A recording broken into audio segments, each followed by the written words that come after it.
我想去伦艺，作品集怎么做？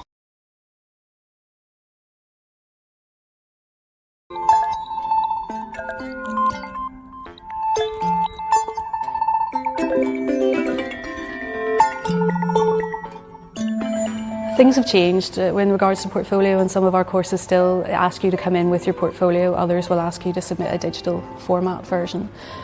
What I would say is think about what you would put in your physical portfolio and photograph that.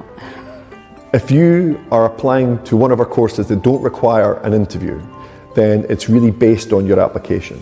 So ensure that your portfolio reads very well. So digital portfolio does not mean that every single thing in it has to be digital.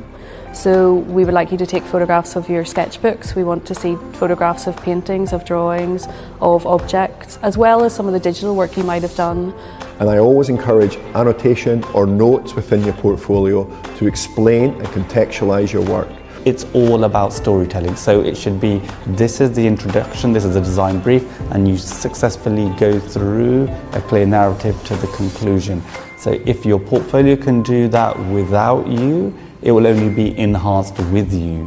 I think it's good to keep it simple because you've only got a certain amount of time that you can show this stuff, and so if your work is really cluttered, it can be really difficult to focus on one thing. Always think of the person who's looking at your work and making it as easy as possible for them to read it and understand it. When you're working, just make sure that you're documenting everything you do. I used to take a lot of pride in my sketchbooks, so I used to properly lay them out and use references from other magazines or whatever, just to make sure I was along the right tracks. When you're laying out your portfolio, it's either going to be portrait or landscape. Don't switch the formats, because people are spinning around, not understanding the work, they're confused before they look at the page, and you put so much work into your portfolio. Really ensure that who's viewing it can view it with ease. So make sure if it's scanned to a high quality, that I can read it.